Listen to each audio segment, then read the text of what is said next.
नमस्कार दोस्तों, न्यूज और 360 वर्ल्ड लोकल न्यूज चैनल में आपका स्वागत है। मैं शालिनी पांडे। आज हम आपसे बात करेंगे मसालों की दुनिया के बादशाह यानी एमडीएच कंपनी के मालिक महाशय धनपाल गुलाटी की। अपने शुरुआती दिनों में कभी दिल्ली की गलियों में तांगा चलाने वाले महाशय धनपाल गुलाटी अब हमारे बीच नहीं रहे। 98 साल की उम्र में उन्होंने दिल्ली के चंदन अस्पताल में अपनी आखिरी सांसें ली। एक लंबे वक्त की बीमारी के चलते उन्हें अस्पताल में भर्ती कराया गया, जहां पर उन्होंने अपनी अंतिम सांसें ली और इस दुनिया को अलविदा कहा। महाशय धनपाल तो अब हमारे बीच नहीं रहे, लेकिन अपने पीछे छोड़ गए अपनी कहानी, सच्चाई, ईमानदारी और प्रेरणा से भरी हुई अपनी कहानी।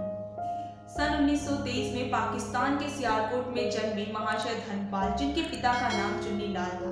चुन्नी लाल पाकिस्तान के सियालकोट में ही अपनी मसालों की दुकान चलाया करते थे।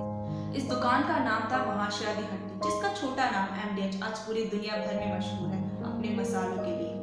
धनपाल बचपन में बड़े ही मस्त मौला किस्म के बच्चे थे। सारा ध्यान खेल कूद में लगा रहता था। पिता चाहते थे कि बेटा पढ़ लिख कर बड़ा अच्छा आदमी बने, लेकिन धनपाल इसके उलट थे। 5वीं क्लास में ही अपनी पढ़ाई छोड़ दी। पढ़ाई छोड़ने के बाद पिता ने उन्हें कभी बड़े के काम में लगवाया तो कई छोटी मोटी फैक्ट्रियों में। लेकिन पिता को क्या पता था कि धनपाल की किस्मत इन छोटे मोटे कामों को सीखने से थोड़ी बनेगी, बल्कि उसकी किस्मत तो बनने वाली है उनकी इसी दुकान से। आगे चलकर कुछ समय बाद धनपाल ने अपने पिता की दुकान पर ही उनका हाथ बंटवाना शुरू कर दिया। दोनों के एक साथ काम पर आ जाने से पहले से काम और बेहतर भी हो गया था, लेकिन अब जो होने वाला था उसका अंदाजा ना तो धनपाल को था ना उनके पिता चुन्नी लाल को था। ये वक्त था आजादी का, वो वक्त जब देश दो टुकड़ों में बट गया था। इस आजादी की मार झेल रहे हजारों परिवारों में से एक परिवार धनपाल का भी था, जिन्हें पाकिस्तान का सियालकोट छोड़कर दिल्ली आना पड़ा। दिल्ली आकर उन्हें सब कुछ नए सिरे से शुरू करना पड़ा।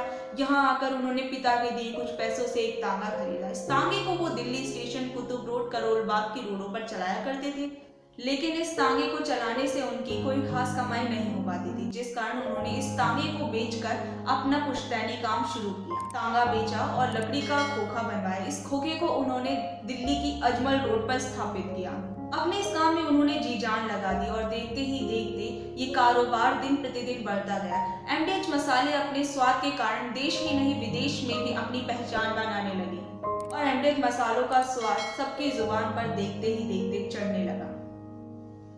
अपने इस कारोबार को नई ऊंचाइयों तक पहुंचाने के लिए धनपाल ने जिन बातों का ध्यान रखा था वो था अपने मसालों की शुद्धता। उन्होंने अपने मसालों की शुद्धता पर ज्यादा ध्यान दिया।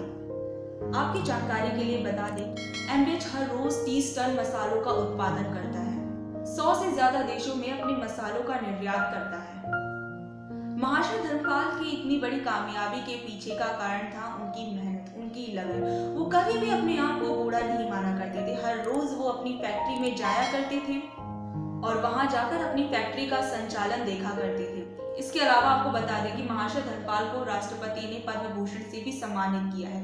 धनपाल कई सामाजिक कार्यों से जुड़े हुए थे। ये थी एमडीएच मसालों के बादशाह यानी महाशय धनपाल गुलाटी की कहानी।